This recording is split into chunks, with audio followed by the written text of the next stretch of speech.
I'd like to welcome Rob, the CEO of Webull Australia. Welcome, Rob. Thanks, Prashant. Thanks for having me. And this is going to be a really informative and educational webinar on all things warrants. And Rob, I've found, has been one of the most knowledgeable people when it comes to all things investing. So really awesome to have you on board, Rob. If you don't mind giving a quick introduction, and then Sure. we'll jump straight into the content after that. No, thanks again for having me. So my name is Rob Talevski, and I've had the privilege of being the CEO of Webull Securities Australia, which is a global investment platform, which is in 15 countries globally.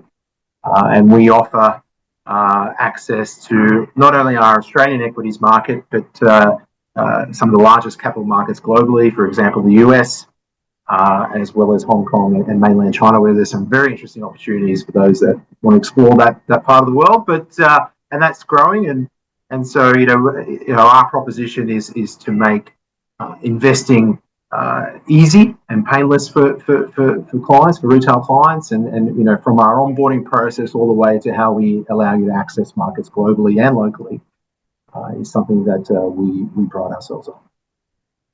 Yeah, that's awesome. And from a technology perspective as well, what we can say is that Webull have been a fantastic partner to work with. They have some really good technology, and we work through all Webull customers are able to visualize their portfolio in Sharesight pretty seamlessly as well. So that's been a really good technology and overall knowledge partnership.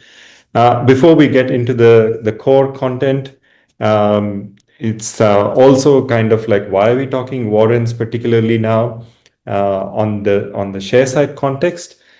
That's because now you are able to track warrants on Sharesight. We added this as part of expanding the number of asset classes you're able to track on Sharesight. And who better than Rob to educate us on that topic? Just some housekeeping stuff, a standard disclaimer. Please do not consider any of the content in today's video or webinar as any form of financial advice, nor is it any kind of tax advice. The drill. This is purely for education and information purposes only. In terms of what we'll cover, we're not actually going through too many slides or anything. It's just purely conversational so that, we can ask some questions to Rob. There's the chat feature. You can chat with each other and engage with each other on that, as well as the question feature. Feel free to ask questions on the chat feature itself so that others can also see and answer some of these questions. And we'll take Q&A at the end or even or as we go along. In terms of the content itself, we're going through like an introduction, just overview of key warrant types and basically how to trade warrants, and then get into Q&A. Yeah, so with that, I'll stop sharing. Just in terms of the webinar format itself, we've got a few polls coming up. So if these polls show up, please participate in them and let us know your answers to some of these questions. So with that, I might just actually start off with a small little poll, which is really a simple one, which is, do you actually invest in warrants? As that poll keeps going on, we could start with the first question to Rob. Give us a high-level overview, Rob. What are warrants and who should use these? Yeah, no, thank you. So trying to keep it in a simplified manner, warrants are a derivative, right? They give you exposure to an underlying asset. It may be a stock, a single stock. It may be a basket of stocks, or it could be an index. And so a warrant is fundamentally a derivative, and it gives you the right, but not the obligation, to to apply the underlying in most cases in its very basic form. But as warrants have developed over time, the types of warrants and the way you invest or trade in them have evolved, like any product. So I guess you could broadly define warrants as two different types in terms of you have your investment style warrants and then you have your trading style warrants.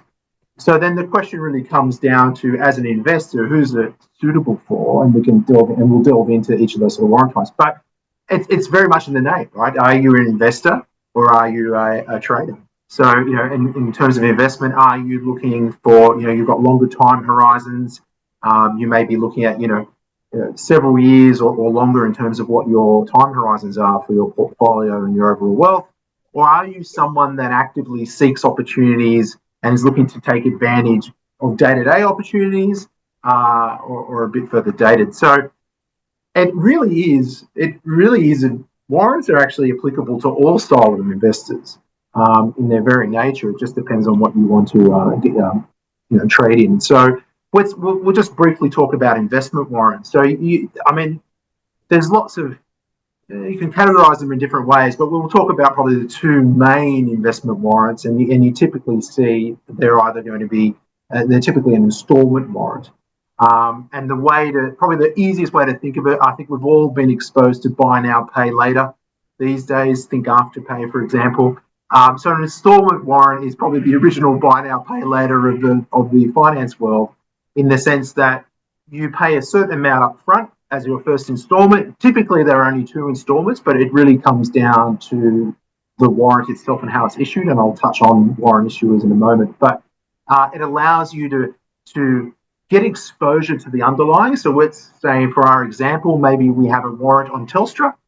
It allows us to buy Telstra at half maybe its current trading value. It gives us all the benefit of owning Telstra in most cases, in the sense of, get exposure to any price increases. You conversely do get exposed to price decreases, but as well as any capital distributions like dividends. So it allows you to get into the underlying in an installment type manner, and then at a certain stage you'll be called on the balance.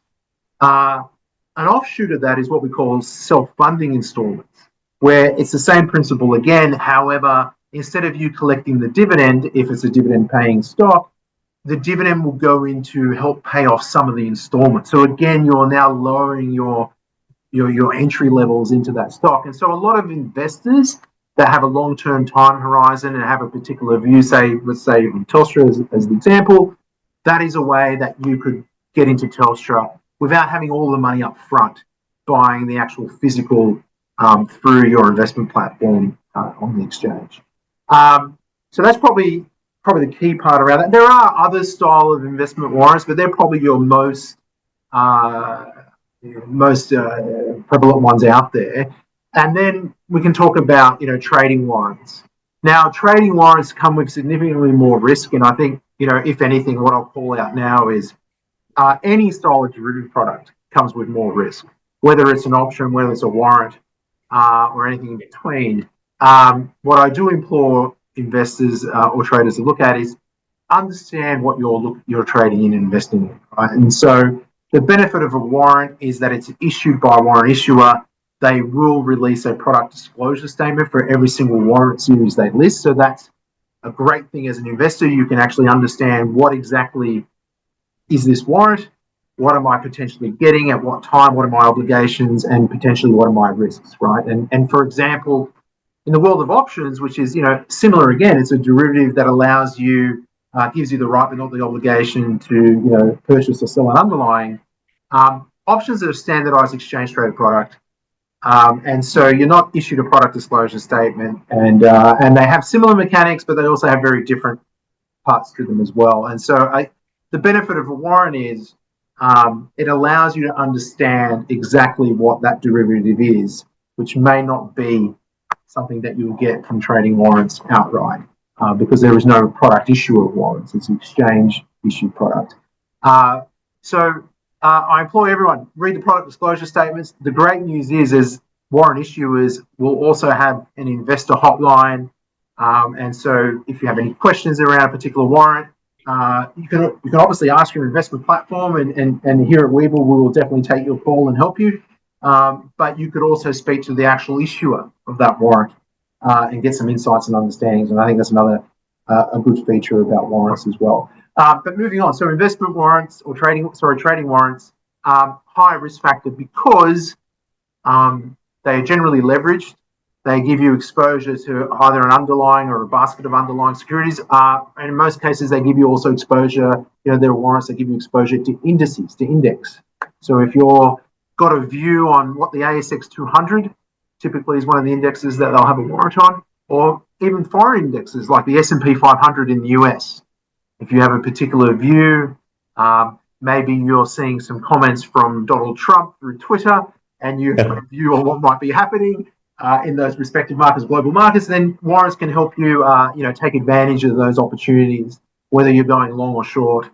It allows you that exposure, but it comes with risk, right? Anything that's trading around price volatility and letting you trade what we call volatility is always going to come with risk. So you need to be mindful of that. But typically, what you find with those sort of derivative products is there's a concept called delta, which is the price sensitivity of an instrument to its underlying. So, for example, most of those trading warrants, for example, minis, barrier warrants, turbo warrants, there's always, there's different names depending on the issuer, usually have a delta close to 1, if not 1. And what that means is that for every single 1 cent movement on the underlying, it's going to move roughly about the same. You can have a delta of, say, 50, which means, for every 1 cent movement, it's going to move half a cent. Right? That's the simple math behind it. But that's what you need to be aware of. The higher the delta, the more price sensitive it's going to be. That's great if you're trading volatility and you want that exposure, but that's something to be mindful because it does introduce more risk. So they're broadly the two different types, but let's just focus a little bit more on trading warrants because that might be of interest from people who want to take advantage of recent political climate that's driving our markets, and we're seeing gold move north and all the rest of it. The other side of it is it gives you that exposure to trade price volatility, which you may not get from a single stock. So, for example, if there's an announcement about tariffs, we'll definitely see indexes as a whole get impacted, but that announcement may not impact an Australian bank, but it may impact an Australian exporter of goods. And so, if you have a broad view of how an index will be impacted, then that's a really good way of taking advantage of that rather than just focusing on single stocks in that sense. So they can complement an existing portfolio where you're long. You might want to take advantage of some short-term price volatility to generate some additional income, and that's something you could do with those trading warrants. And what I will call out is with them is a lot of them have inherent features built in, like it could be a barrier, like a strike price that cancels the warrants. You need to be careful.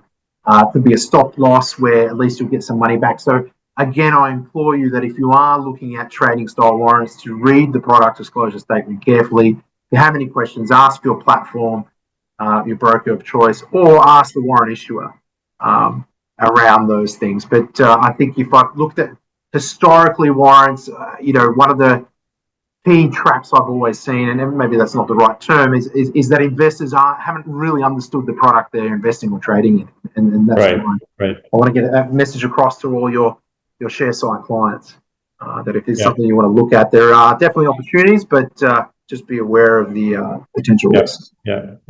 Just we just see a couple of questions come in from people who've tuned in. Thanks, Daniel, and an anonymous attendee. So the crux of the question is, what's the difference between a warrant, option, and futures?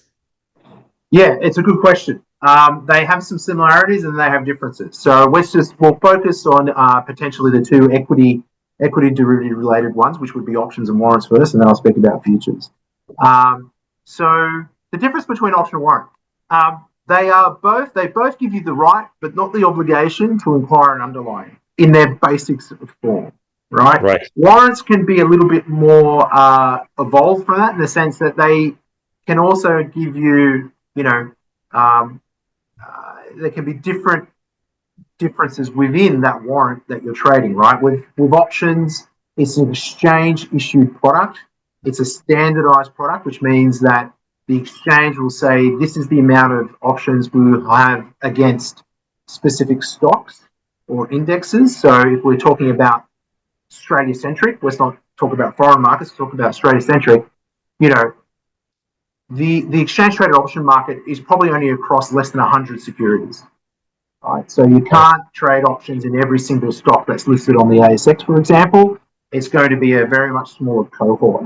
And there's important reasons why, because options are risky.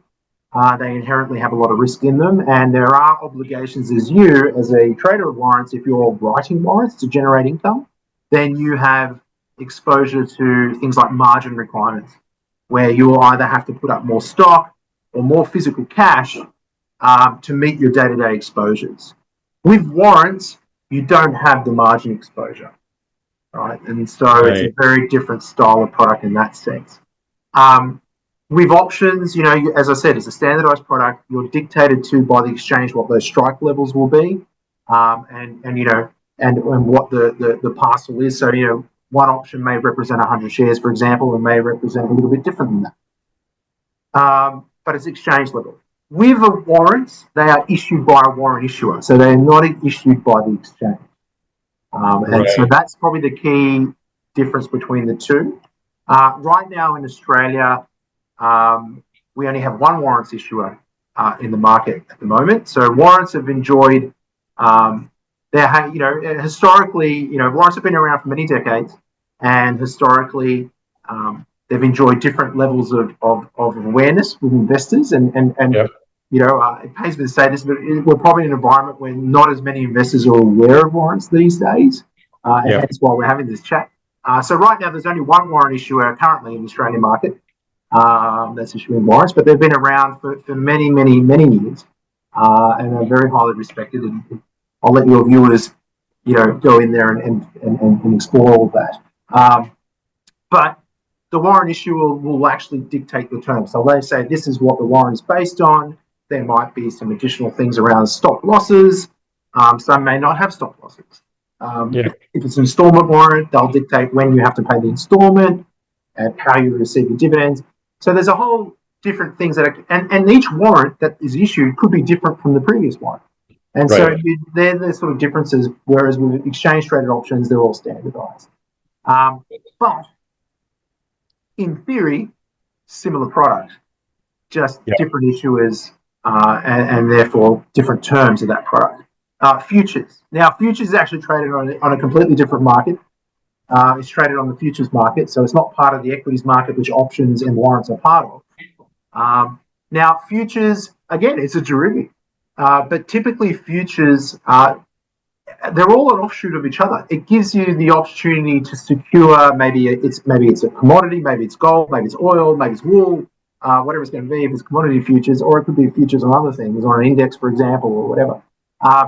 It gives you, it's very similar in the sense that it gives you exposure to an underlying, and that you potentially at a future date, you may acquire that if there's physical delivery within that futures contract. And just like with options and warrants, you can get physical delivery. It means you can receive the actual underlying asset if that's something you want to do. They are traded on a different exchange. There are a different set of rules. They are typically 24 hours, so you do actually have a longer trading time with futures. And it typically allows you to trade other asset classes that you can't get in the equity market, which is, for example, we talked about, I mentioned commodities just then, and so forth. So that's probably the key differences. There are different mechanics behind them, different markets, different market regulators, different brokers. So all those things you need to navigate. And with futures as well, you do, just like options, you do have margin exposure, margin requirements when you are trading them. So I would do your homework and understand the actual product you're in before you start trading. And look, the great thing is there's a lot of platforms let you do a bit of paper trading, and that's probably a good way to start. And just understand your own understanding of these things before you actually put the money behind. Yeah, that's awesome. Thank you for that really detailed explanation. That makes it pretty clear, I think. Just in terms of like other call and put warrants, others of those nature. I have to explain. So a call or a put. So what a call is, it gives you the right but not the obligation. So again, you as the holder of that warrant or that option, the same because they use call and puts, it's up to you whether you action it or not. But a call gives you the right to purchase the underlying asset of that warrant. A put is the opposite. It gives you the right to sell the underlying asset. Right. So if your view is that, we'll keep talking about Telstra, since everyone's aware of who Telstra is. Let's just say if your long-term view is that Telstra, is going to be by the next 6 or 12 months, for example, is going to be higher in its stock price, then you might want to take advantage of a call warrant, because it allows you. The call warrant will usually have a strike price set at a certain level. So let's say Telstra's trading at $5 as an example, and your call is $5.20. Now that means that if you exercise it, you pay $5.20 for your call. So right now you wouldn't exercise it because you can buy the actual physical stock Right. for $5, right? But it does mean that your warrant, you can buy into it a bit cheaper. But in 6 months, let's just say Telstra goes to $6. That means that you can exercise your warrant at $5.20, right? And your 80 cents, your 80, your 80 cents in the money on each unit you hold, compared to the actual market at that time, right? And that's the benefit of having a call. It allows you to buy at a certain price at a certain date. And so if you feel the stock's going to go up, then that's a good way of doing it. And in the interim, you can, depending on the warrant, you can enjoy other things like capital distributions, like dividends, depending on the style of warrant you've chosen. Right. Put, it's the opposite, right? If you have a negative view on, say, an index or a stock, and you feel that in 6 or 12 months it's going to be lower, then you could buy, let's just say in this example, Telstra's trading at $5. You could buy a $4.80 or even a $5 put if you want to, but a $4.80 put. And then in 6 months' time, maybe Telstra's trading at $4. So it allows you to sell at $4.80 instead of the current price of $4. So that's something that can help you protect your portfolio. So calls are when you're feeling bullish, puts are when you're feeling bearish. And if you want to bring in some, we typically use puts as a hedge of risk. So you want to hedge it against your existing portfolio. And then that's a way that you can help, protect some of that cushion that downside impact on your portfolio. Right. Yeah. So with regards to Webull customers of warrants, what are you seeing? Which ones are more popular right now, calls or puts? Yeah, well, we're definitely seeing most trade actually outside of typical calls. We're actually seeing most of our clients that are actively trading warrants, typically trading style warrants, as in minis, which are typically calls, but and there are puts, so it's either or. But we're seeing them trade. They're just trading the price volatility. So we're seeing very in and out behavior. So and with minis, for example, they're restrike daily. So every day they have a brand new strike. So they're really very short term. You trade them during the day, is how they're typically seen. And so that's from our client base at the moment, because there is so much volatility, not only globally in our markets. That's what we're typically seeing a lot of our traders do. In terms of investment behavior, we're typically seeing people, collectively getting into the blue chips that we all know of locally that pay some form of capital distribution as a dividend. So we're seeing the likes of our banks, our big miners, our telcos, where people are buying, generally buying calls. Everyone has quite an optimistic outlook currently. They're managing their intraday positions through trading those sort of price volatility and generating some additional income that way. That's fascinating. As you were talking, I just remembered this other article that appeared recently, and it kind of links to the AI boom that's happening. It was actually this thing that came up on the AFR about OpenAI basically buying a bunch of warrants in AMD. And it had an assumption of certain number of a certain share price, and then they would then make a call. So that kind of explains what that deal is about. as you were explaining. Yeah, and well, just touching on AI because it's obviously the hot topic. I mean, we're seeing a lot more AI being introduced in financial markets world, and people, even retail investors, are using open source AI to help with help understand their investment philosophies, and I personally have tried it out and just seen, I've said, give me the best 5 stocks to invest in for tech in the US, for example, and just to see what the results were. And we're actually finding more and more investors are using AI, not just for stock picking, but actually to really, what they're really using it for is to disseminate a lot of information very quickly. And so what we're seeing is a lot of users are using AI or asking for AI where they could say, okay, what happened in the US market overnight? And instead of having to read through multiple articles at maybe different websites, they're getting a condensed format. And certainly that's something I've been using lately. That's very It just clever. allows me with, how busy my schedules are these days. It allows me to get a really quick rundown. So I've been using it as like a summary bot, and to just sort of get a pulse, a finger pulse on what happened overnight, what's happening during the day. And I think as investors, as retail investors particularly, we've never been more connected globally. Yeah. And the ease of access of trading global markets. And that's the beauty of it. I mean, unfortunately, in Australia, we don't have, many standout AI sort of listed entities. We don't obviously have companies like OpenAI or AMD or anything on Nvidia, for example. So, and so a lot of our local investors are looking for those opportunities globally.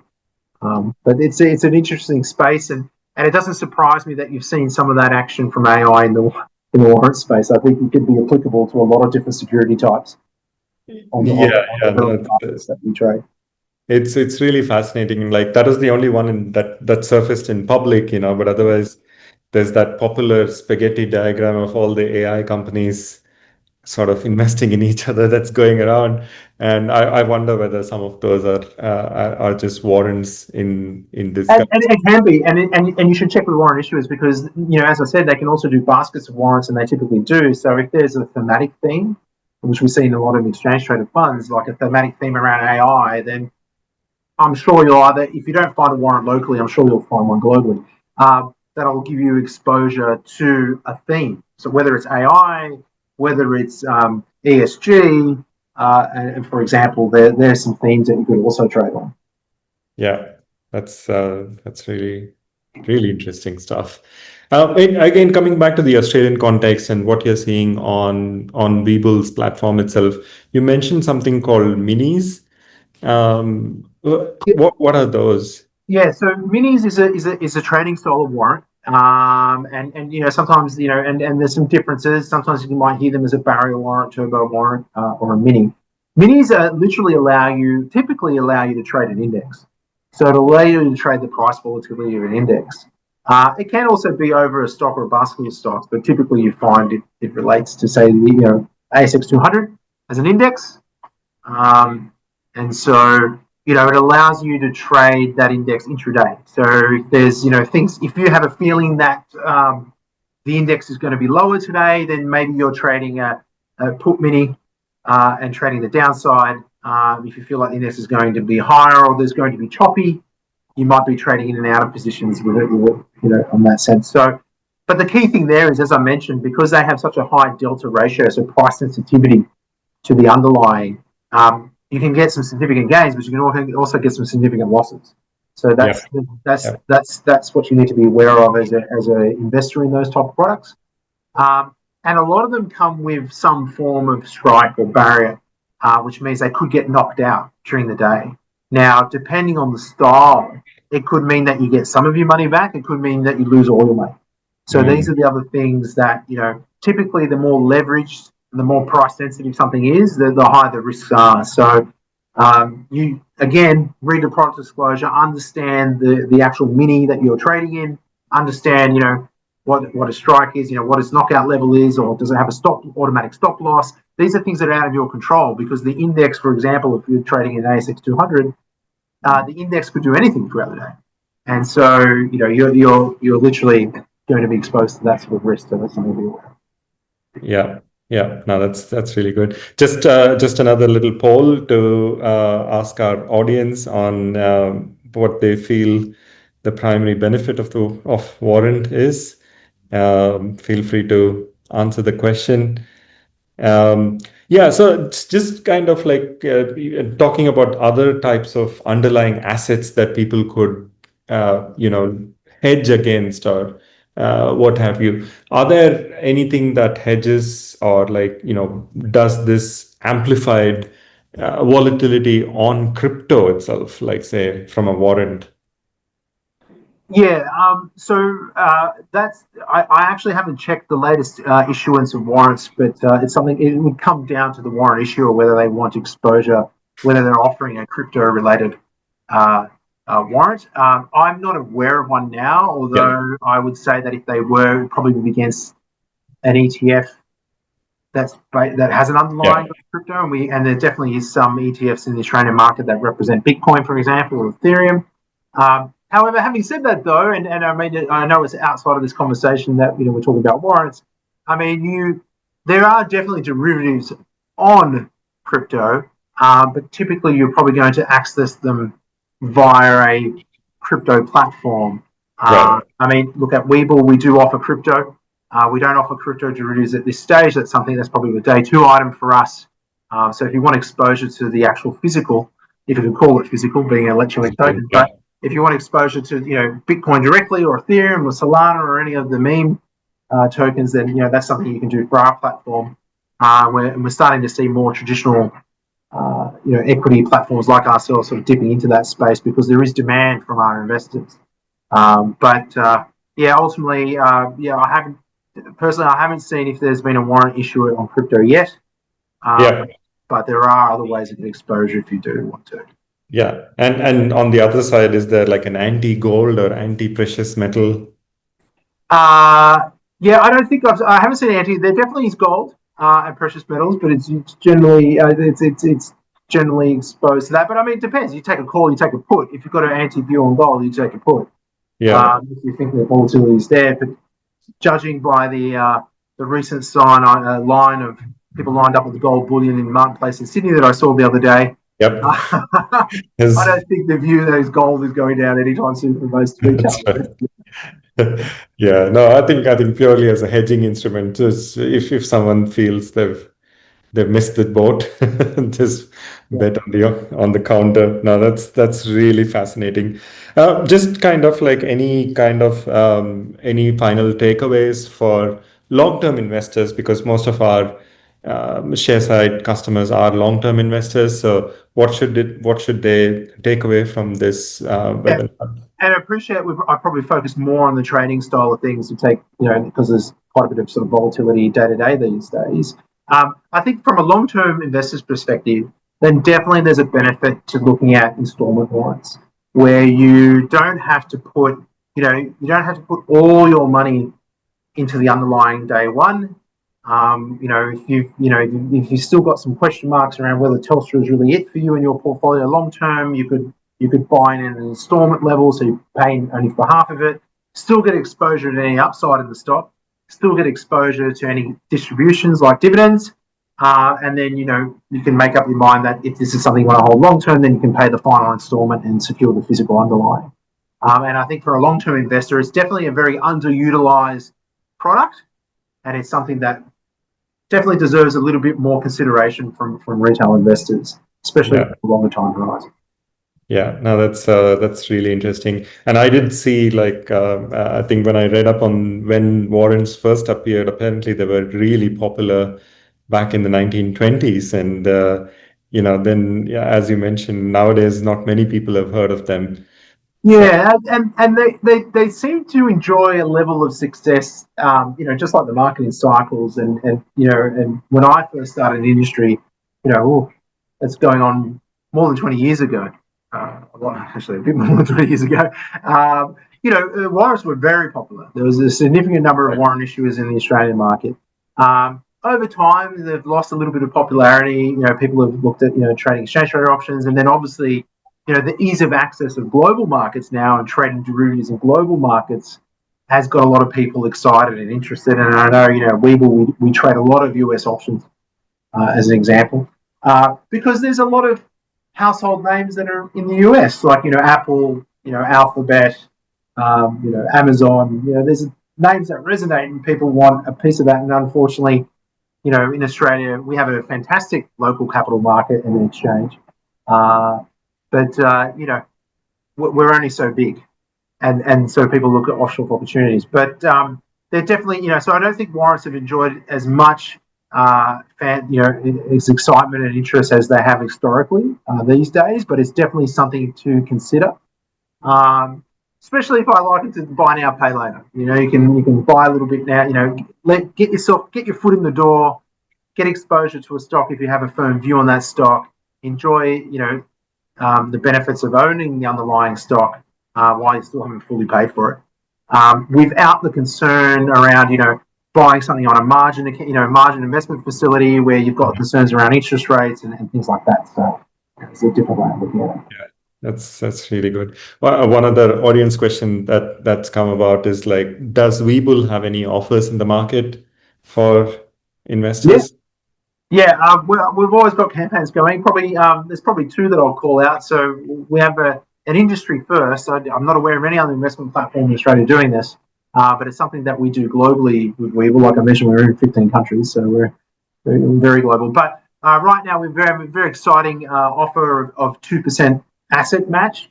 What that means is for any either stock, so it does apply to stock. So if you're holding a portfolio or some shares at a different platform, we want to try us out, not only on stock but also on any cash, we will match it with 2%. So who doesn't want 2% added to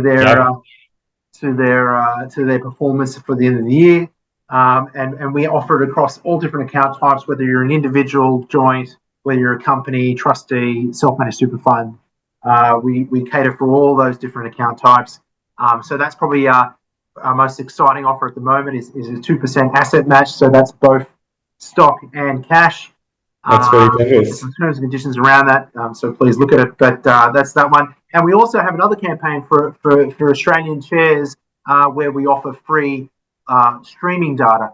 So you do get live data on our app, but you need to refresh every time you're looking at it. But if you want streaming live data, we also have free streaming live data based around your trading activity. So they're probably our two main offers at the moment.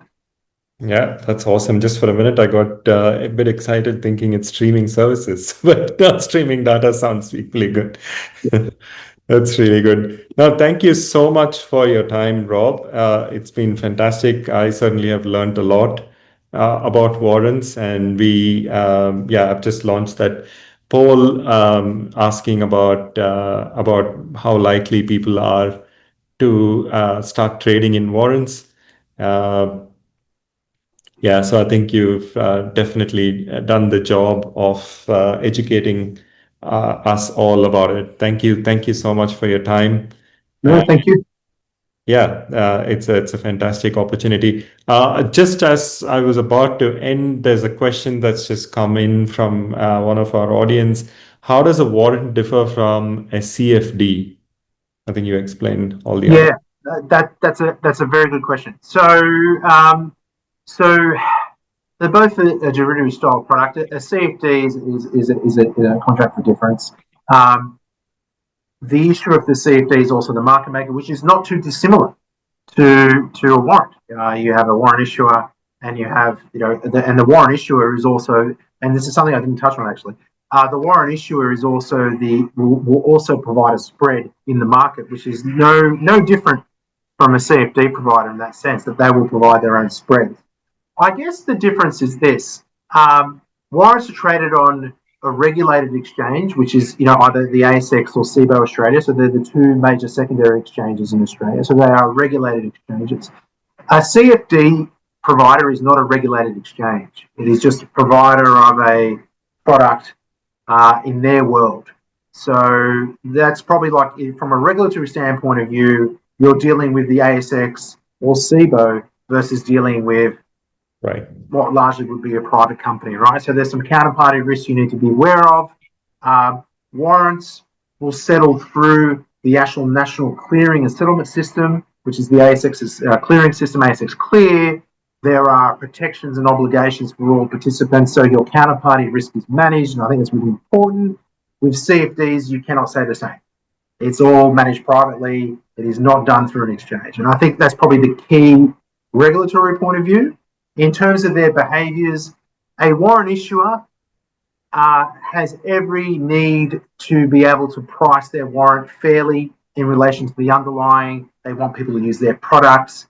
CFDs, I'm not saying that CFDs are untoward. There are definitely some advantages. There's reasons why people use them. They are more very speculative in nature. You're not going to have, installment style warrants, for example. CFDs are very much speculative around price volatility. So probably the key takeaways that you need to be aware of. But, I think the very way they're traded on an exchange versus not an exchange are probably the key differentiators. And the style, right? CFDs are very much trading. They're not for investment purposes. They are very much trading on the volatility of something. Whereas with warrants, you can very much use them as a part of your investment package for long-term investment goals. That's awesome. Well, thank you so much. Thanks so much for your time and all sharing your educational resources. That's really fantastic. And thank you all to our audience as well. I certainly learned a lot from it. So thanks and have a good afternoon, everyone. Thanks again.